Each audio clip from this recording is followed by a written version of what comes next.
hadir? Hadir semua. Alhamdulillah. Oke, sebelum kita memulai kegiatan kita pada pagi hari ini, marilah kita berdoa. Ketua kelas, ini tolong pimpin ya. Semua siap, doa mulai, kelas selesai. Beri salam pada Bu Guru.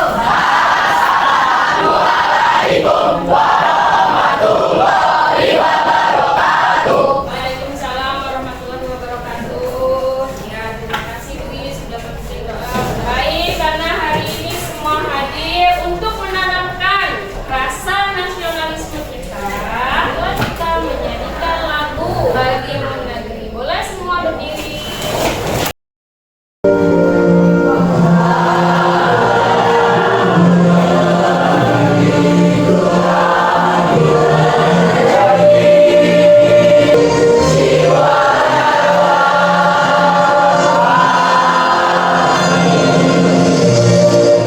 Hari ini Ibu masuk di jam pertama untuk memberikan suatu pengalaman baru, yaitu menjelajah manfaat dan dampak kecerdasan artifisial. Jadi hari ini kita hanya membahas fokusnya pada manfaat dan dampak kecerdasan buatan atau kecerdasan artifisial pada masyarakat.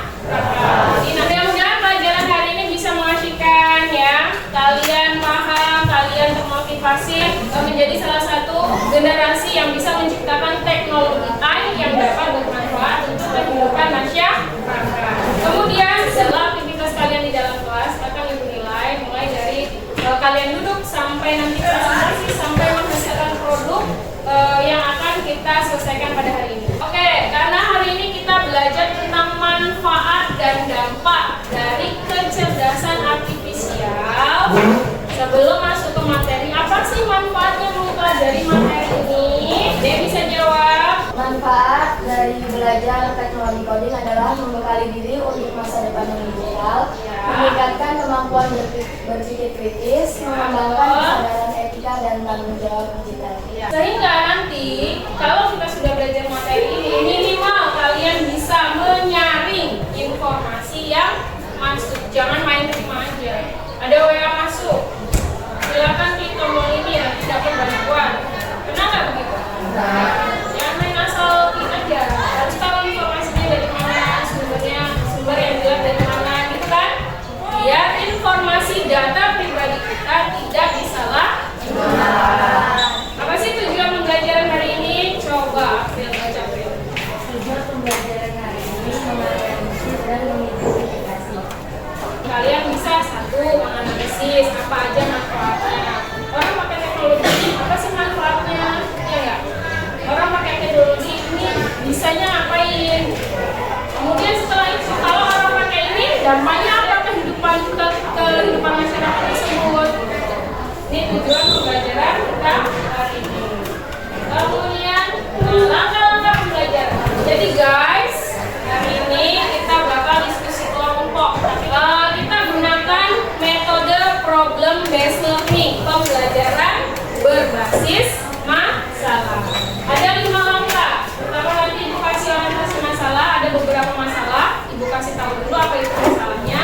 Kemudian dalam kelompok, kalian nanti diskusi dalam kelompok, menyelidiki, langkah ketiga, menyelidiki masalah yang Ibu berikan. Oke?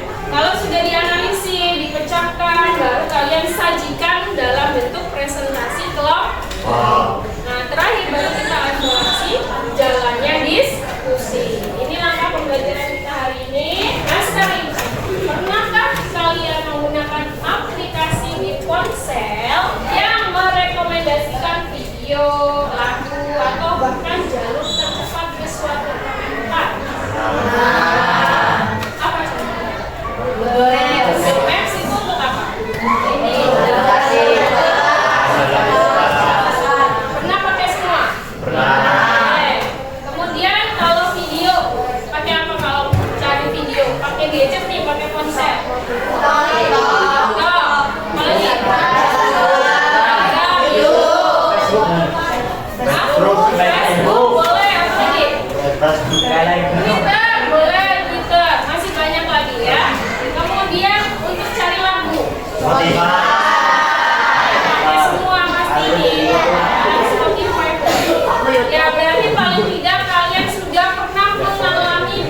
belajar, dan menyelesaikan masalah mirip seperti otak manusia. Tujuannya adalah membuat mesin bisa bekerja seperti manusia atau bahkan lebih baik dalam tugas-tugas tertentu. Kemampuan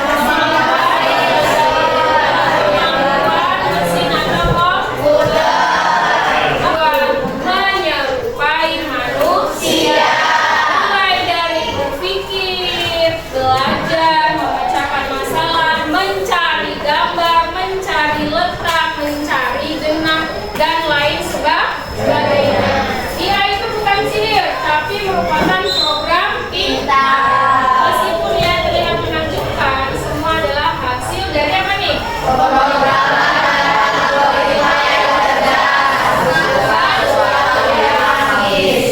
Semua kecerdasan itu dibuat oleh manusia. Bukan sihir, tapi dibuat oleh manusia. Melalui apa? Melalui pemrograman yang dibuat secara algoritma yang cerdas. Sehingga program-program tersebut, algoritma yang dibuat mampu memecahkan kemauan manusia untuk belajar, untuk berpikir, serta memecahkan masalah. Kemudian, bagaimana komputer bisa melihat dan mendengar? Bagaimana komputer kita itu bisa melihat dan mendengar? Apa bedanya dengan manusia? Gunakan indera apa manusia untuk melihat dan mendengar? Untuk tahu keadaan dia pakai apa itu pakai indera apa? Aku. Nah, kalau komputer kalau melihat pakai apa? Apa? Kamera. Buat menyerupai mata manusia.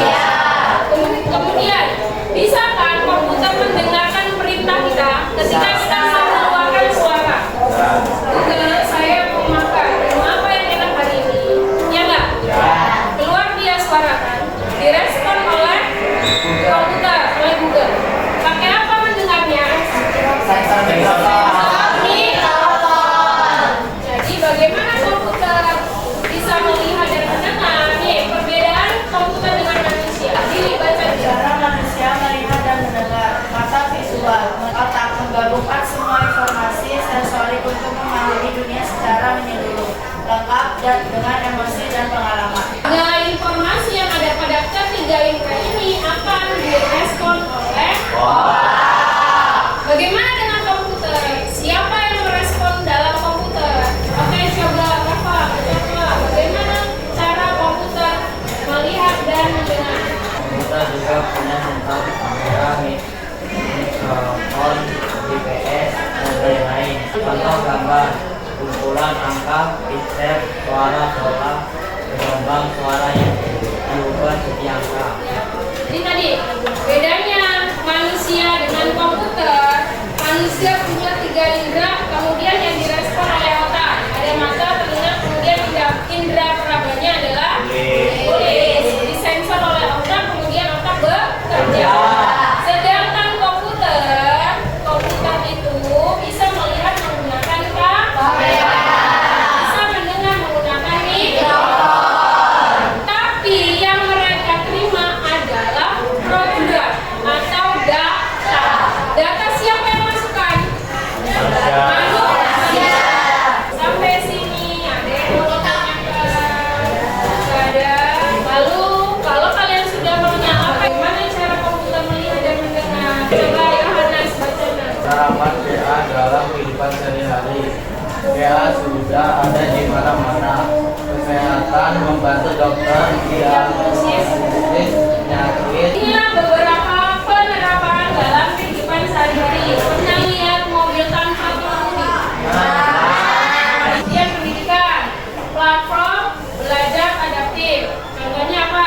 Google Classroom. Ya nggak perlu tatap muka, kita bisa belajar lewat Google Classroom. Kalau selanjutnya, manfaat utama dari KA itu Manfaat utama kecerdasan artifisial KA.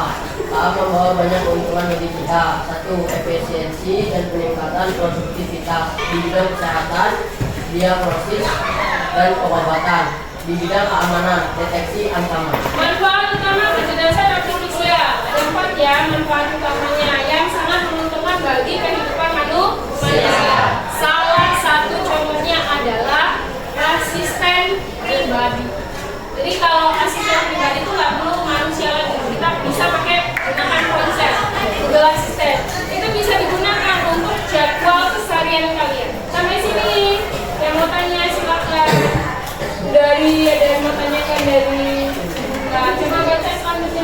dampak negatif. Potensi dampak negatif ketegasan artifisial KA.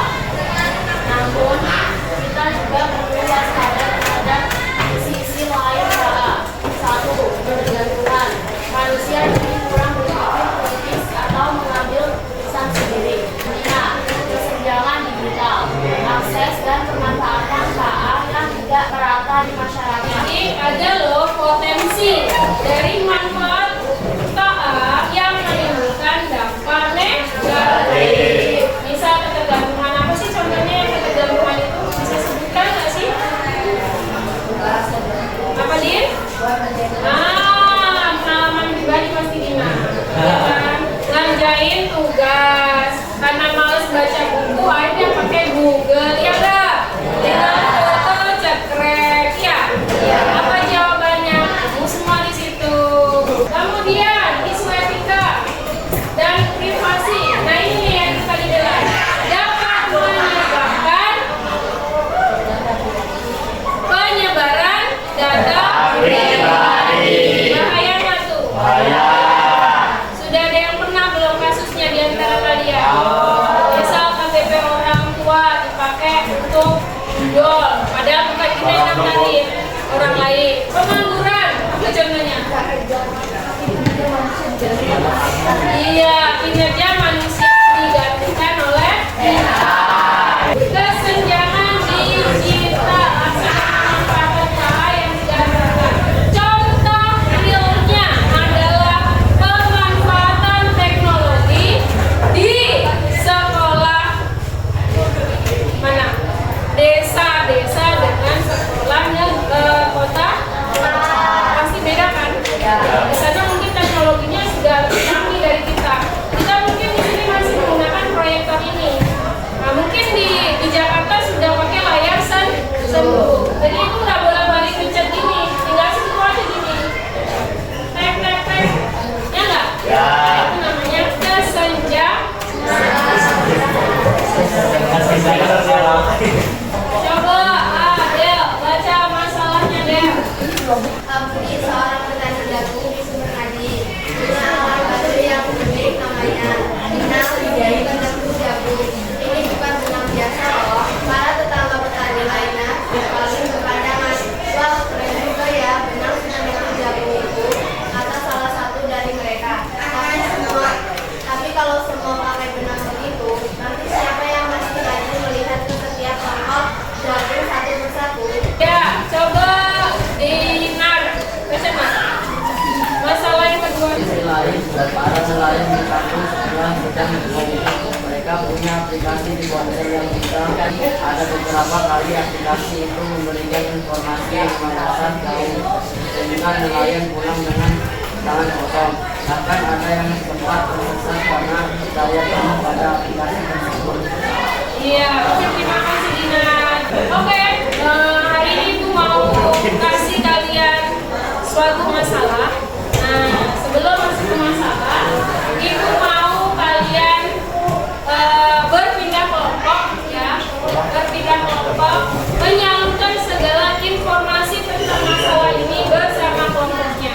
Hanya saja kelompoknya Ibu acak ya, tolong nanti yang dapat mata cari pasangannya yang dapat telinga cari pasangannya yang dapat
saya. Tentang ponsel pintar. Ponsel pintar yang memprediksi kapan dan di mana ada ikan sedang berkumpul.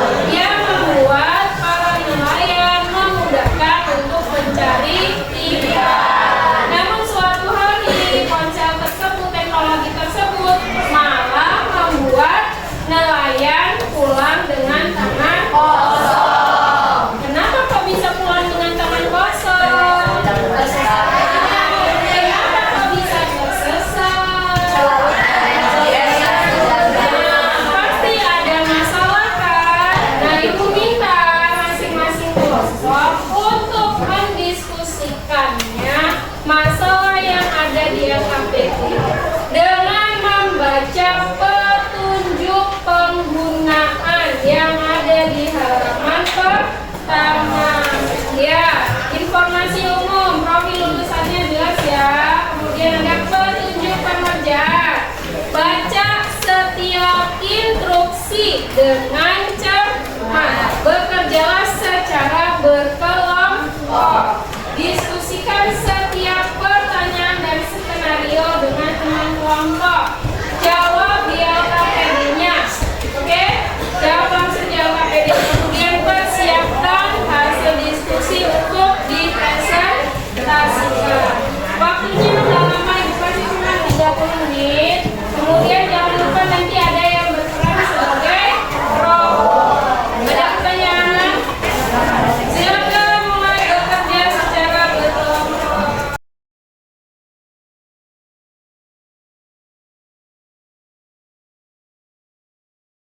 Ada yang mau tanya, guys? Waktunya 5 menit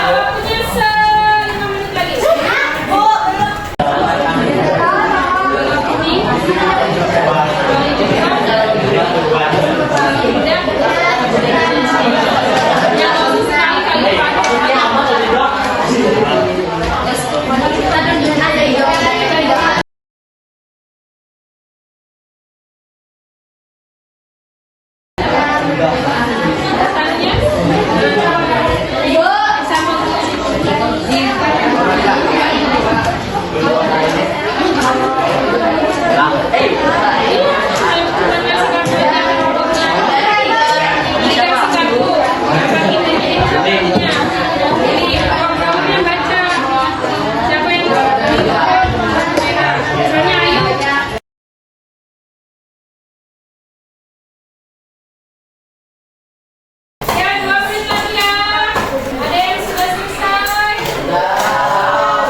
Assalamualaikum warahmatullahi wabarakatuh. Pertama, manfaat utama menurut kalian. Manfaat bagi Pak Budi untuk menentukan masa panen jagung. Manfaat bagi nelayan memprediksi kapan dan di mana ikan berkumpul. Masalah pada benang si penentu jagung, warna benang bisa pudar atau salah melihat warna benang dan memanen jagung yang berubah benang. Masalah aplikasi plastik digital memberikan informasi yang terasa jauh tersesat karena percaya penuh pada aplikasi tersebut. Jika kalian jadi Pak Budi, cek manual secara acak. Jika kalian jadi nelayan, gunakan alat bantu tradisional. Tujuannya menggunakan bantuan teknologi untuk membantu pekerjaan manusia. Maaf, karena memudahkan kesulitan manusia dalam pekerjaan sehari-hari. Sampai di sini apakah ada yang ditanyakan? Ada yang mau ditanyakan terkait masalah 1? Jika tidak ada yang ditanyakan, selesai dari kami. Wassalamualaikum warahmatullahi wabarakatuh. Beri tepuk tangan. Oke, refleksi sebentar untuk terkait dengan jawaban. Jawaban yang pertama tadi, manfaat untuk Pak Budi. Ya, salah satunya sebagai penentu masa panen atau penentu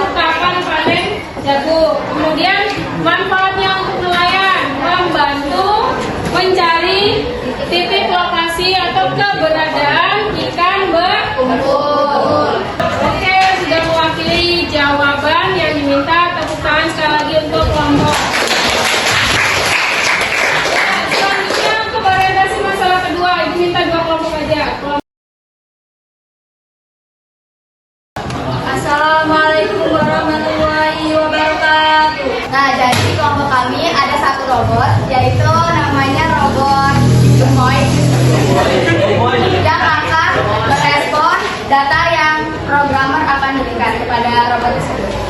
Di sini akan ada satu petani, yaitu petani Jessica, dan programmernya saya dan Huma. Tentang si robot penentu jagung.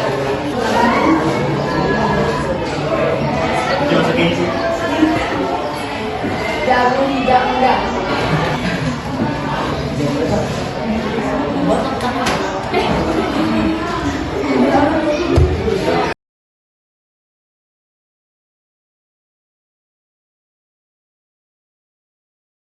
Apakah ada yang bertanya? Saya ingin bertanya, jika robot itu dikasih warna pink, apa yang akan terjadi? Untuk menjawab pada pertanyaan kami, jika robot tersebut diberikan kartu berwarna pink, sebenarnya peraturannya tergantung kepada si programmer memberikan aturannya seperti apa. Misalkan si programmer ini memberikan kartu pink, itu aturannya harus geleng-geleng kepala. Jadi nanti si robot mengikuti peraturan dari si programmer tersebut. Terima kasih. Assalamualaikum warahmatullahi wabarakatuh. Perkenalkan, ini robot kami yang bernama Gacor yang akan mempraktekkan cara kerja mesin penentu jagung.